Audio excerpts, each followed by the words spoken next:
Right, off camera I've been doing quite a few little bits and pieces, so if I just explain some things which I've done. First of all, with the receiver, on the other side of these pins, they stick through the board to the other side and actually make the whole receiver, when it's lying down like this, quite a bit taller, and that was preventing this base piece lying flat. So what I did was I chopped off all of the ends with wire cutters, i.e. these, and was able to probably take a couple of millimeters off the height, which was just enough for it not to foul. Another thing which I did was the volume control knob here. I made a slot in the top so that you can get to it with a screwdriver to change the volume, and I just used the tip of the soldering iron to go across and to make the groove quite carefully.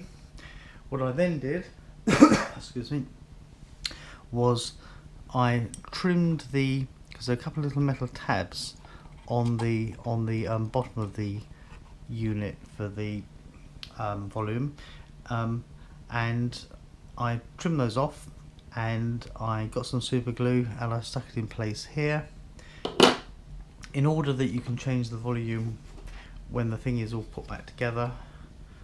I made a hole that you can see here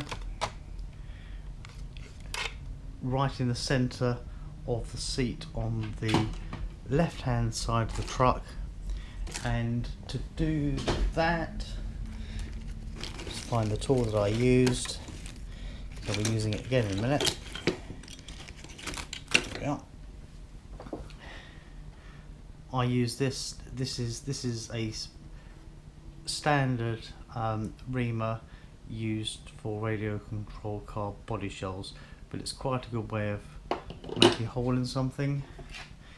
I also used this to make the hole where the on-off switch is, you can see that there, a little bit bigger, again so that nothing was fouling, and I went round the whole thing, just gently tucking wires here and there, so that when the top goes on,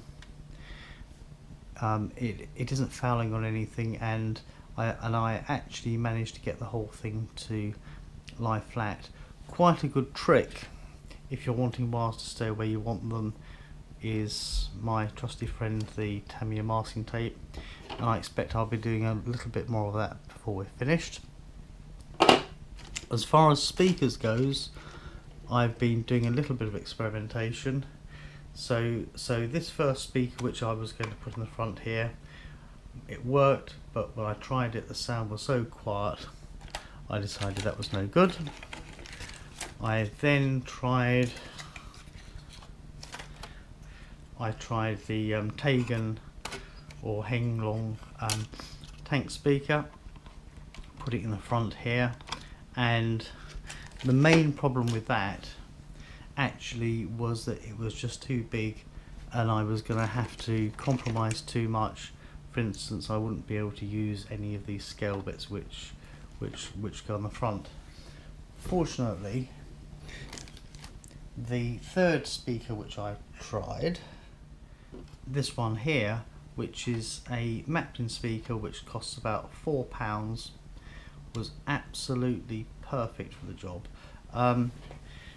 I think it's only probably 2 watts, but really about these things, what seems to make a difference is that if you've got a sound box, the sound works a lot better, because evidently there's some physics, something like if you don't separate the front of the speaker from the back of the speaker, the sound waves cancel each other out, and I found that the sound from this was perfectly acceptable. So this is going to go inside the tank, sorry, the half-track round about here. I'm going to trim the tabs off put some wire mesh that I actually had lying around over the front of it, and I'm going to paint it that same green as the rest of all of this, and it's going to sit slightly in front of the bits which clip on, and it's going to be stuck down to the rear deck round about there. Okay. Oh, one other point that I would make, and having started to experiment with the unit, using a 3-cell LiPo 11-12 volts seems to be too much, and it caused me a lot of problems. So what I've done is I've gone back to putting batteries in the battery box here, and I'm just using some 2000 milliamp nickel metal hydride NIMH batteries, and that seems to work a lot better. I have started to configure the unit using the PC and the free software download, but I might make that a subject of a different video. That was very easy to do, and it made quite a bit of difference. So let's start by getting these off. I think that if I just make a score along here, that probably ought to be enough. No, maybe not. So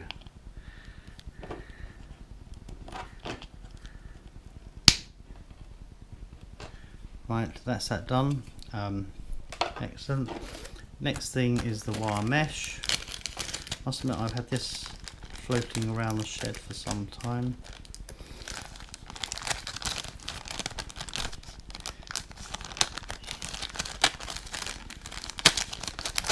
There you go. Stainless steel. Well, at least it won't go rusty. This sort of stuff usually cuts quite easily with a pair of scissors, so I'm probably going to want to go about there.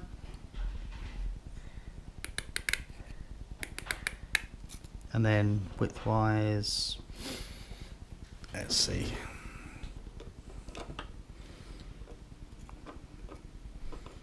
I would say about there.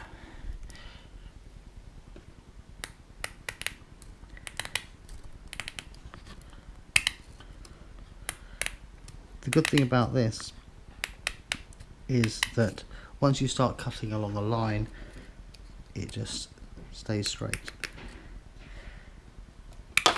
Right, that's that.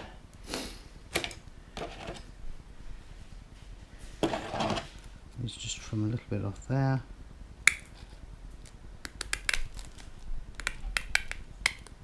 Bits going everywhere. There we go. And then that's going to sit over the top like that. I think that that's going to look okay. I'll just use a little bit of super glue to keep it all in place, and I'll use a cocktail stick to spread the glue.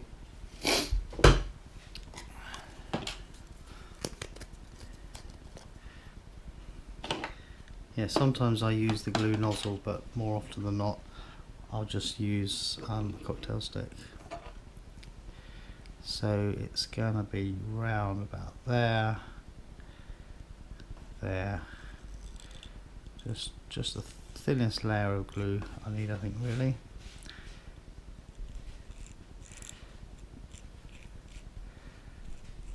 Just want it to go all the way.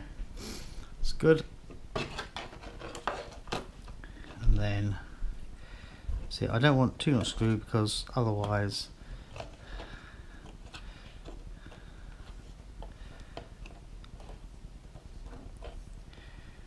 it will start blocking up the holes. That should do it. Quick blow to set it off, and we're all good to go. Now, something that I worked out previously is that for mounting purposes, the best place for me to stick a hole for the wire to go through is just about here. So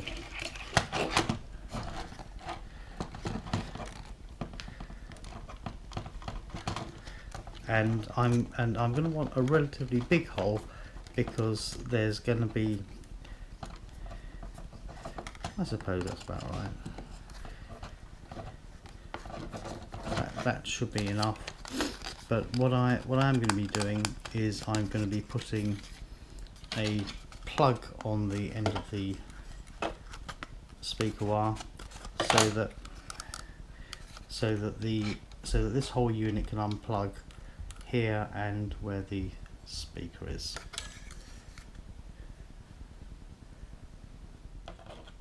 Right, this is the paint which I mixed up last week, and if you've seen the other videos, you'll have seen me talking about how I did it. And I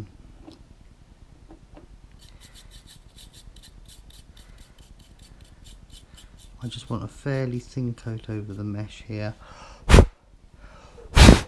and if I blow it,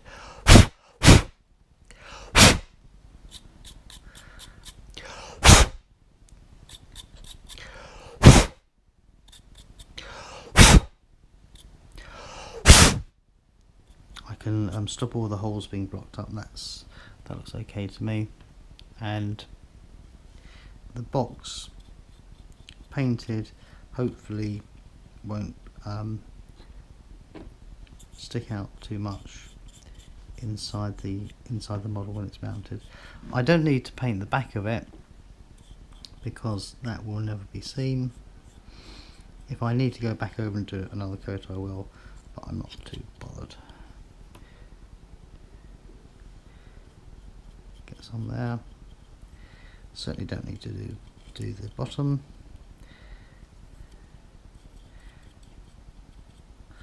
So it's just get a general coat, and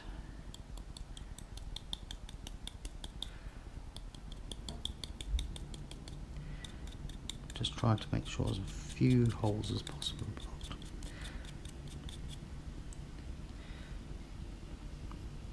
A little bit of that as well.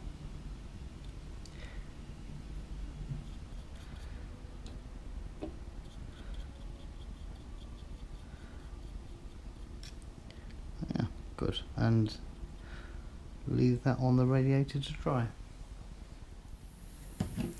Now, while I'm waiting for the speaker to dry, I might as well quickly solder up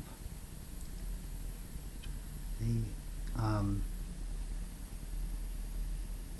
inside part of the speaker wires.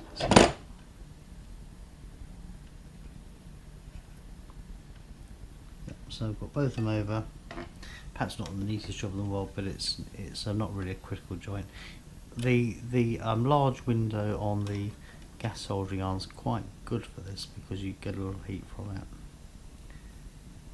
Be careful not to burn anything, including yourself. And there we go. That's all good.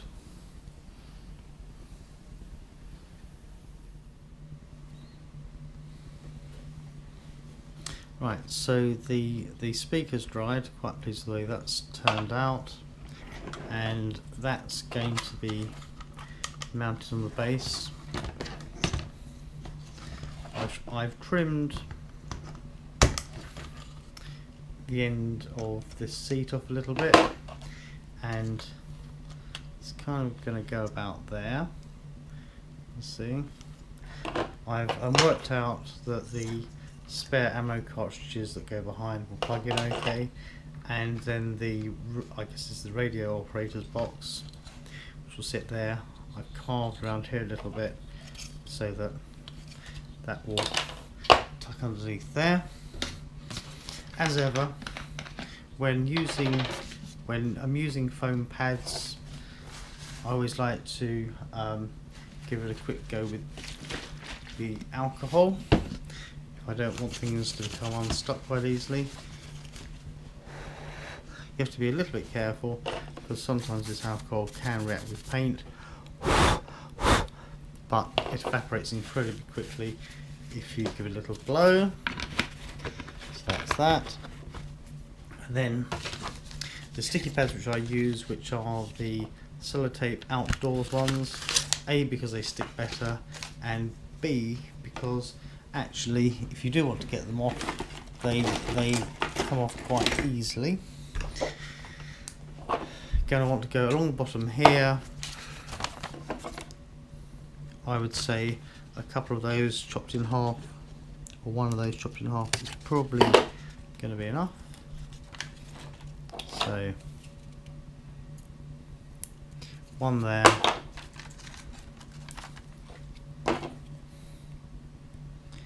one there. Now what I did do was I went over it with the scalpel and I scraped the hinges off here so that it could sit flat, and that's about where I want it. So put the right glass on because I would like to get it straight.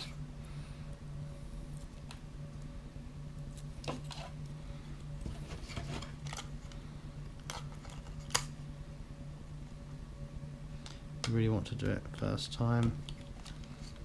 There we go, and that's going to be stuck nicely. And then what I'm going to be able to do is, it says post the speaker wires through the hole which I made earlier. So, okay, and then I'm going to solder the other cleans plug on.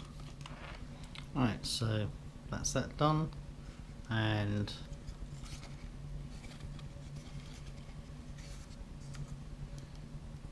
I'd say looking okay. I think the moment of truth has arrived where we need to start putting things back. Not too sure how this is going to come out from a filming perspective. It's certainly going to be very fiddly, but let's give it a go. So first thing I want to do is to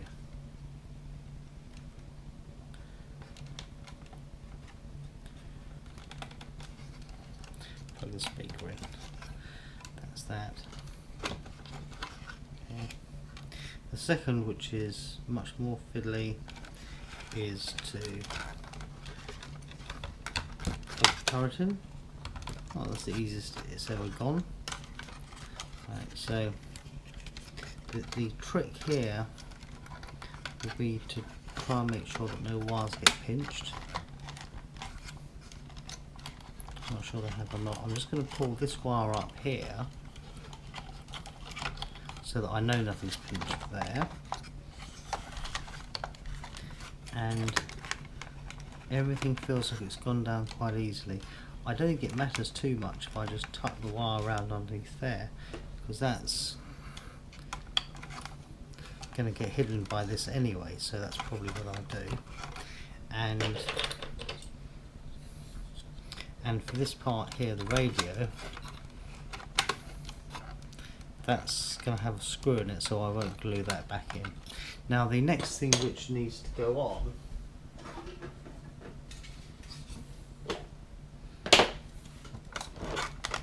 let's bring it back slightly, are the drivers, because if you see here, there's a tab there, and that will only go in whilst this is fairly loose and this piece hasn't been screwed down. Well, it seems that way anyway. So if I just gently ease it into place,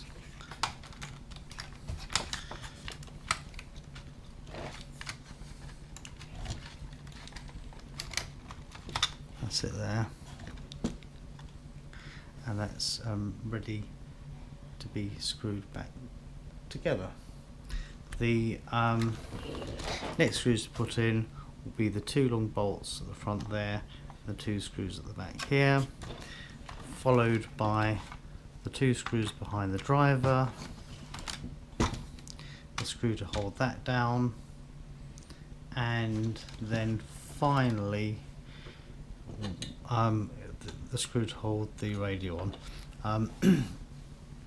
I'll just stop the video there and do those things quickly.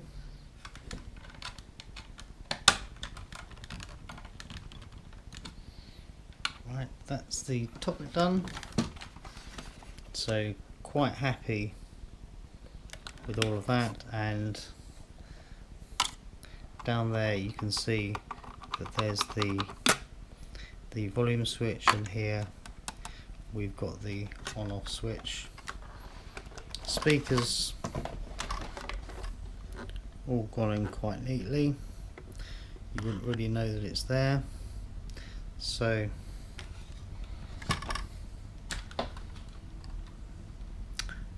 happy with that. Right, for the last part of this video, it's all back together again. I just thought I'd demonstrate quickly how it all works. Maybe it's something to do with using 2.4 radio rather than AM or FM, but a slightly strange sequence for starting up. So first of all, turn on the transmitter.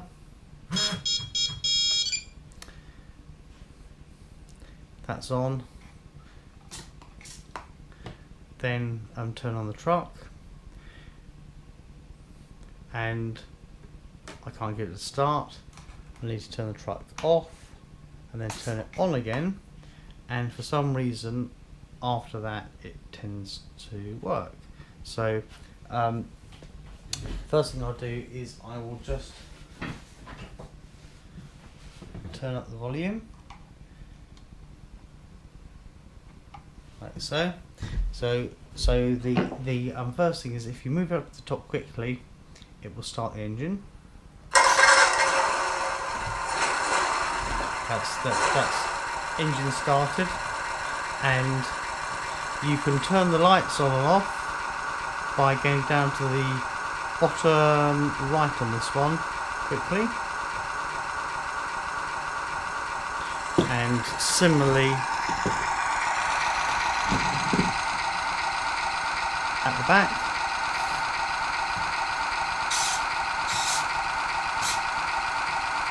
Okay, and whenever the truck stops after going along, the brake lights come on. So if I just put it into forward, this one,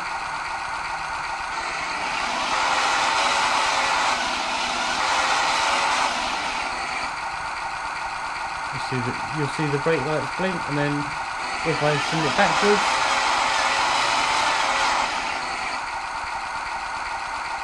the brake lights come on.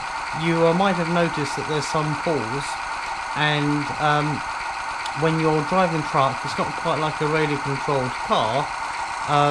You actually have to anticipate, although if you put the throttle stick the other way around, it will do what is called an emergency brake and stop it quickly. For the rotation and raising of the guns, you use this stick, but you don't go to the very ends, and you can actually move it quite slowly or quite fast.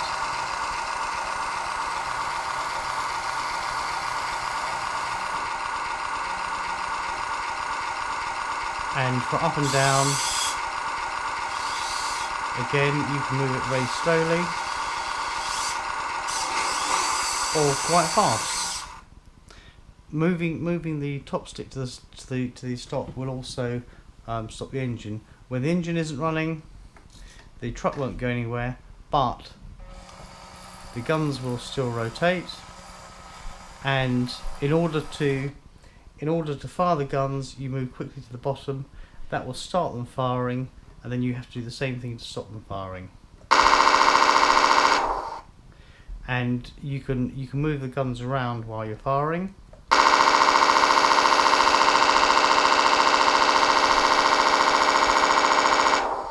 I must admit, the gun lights I think are much better on the Elmod unit than on the original unit. in terms of other things, you've got a couple of aeroplane sounds, so you can cause fighter aeroplanes to come overhead, so that you've got something in your imagination at least to shoot against. And I think that is the top right corner, and it's the top left. There are two different noises. I'll just show you the first one.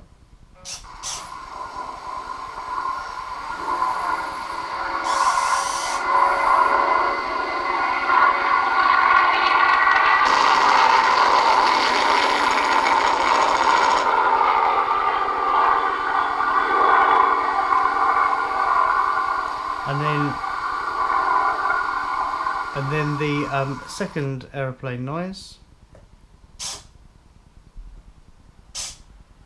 think it's that one.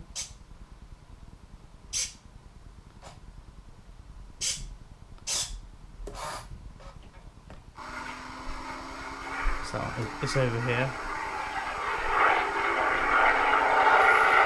And I'll do the guns again.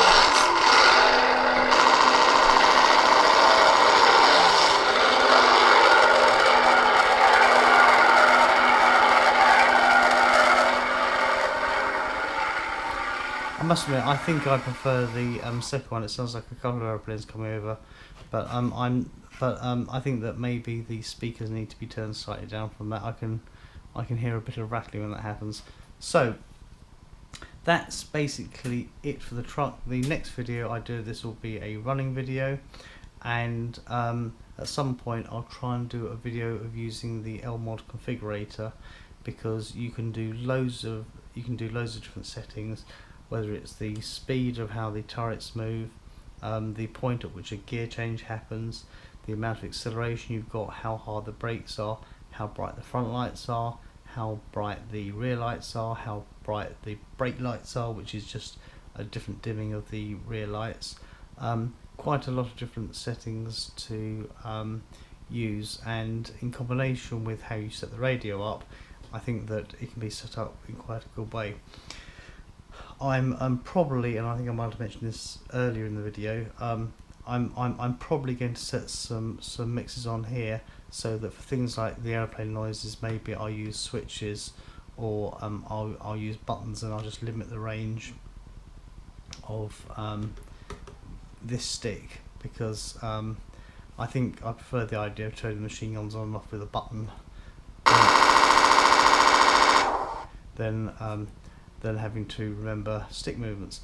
Well, I hope that you found parts or all of the video interesting. I haven't seen a video anywhere like this on the internet, and I'm sure that there are different ways of doing various things, but I'm quite happy with the way that this has turned out. A few challenges along the way, but very happy with the result of both the Elmod modification and the other things which I did, like the windows. Thank you for watching.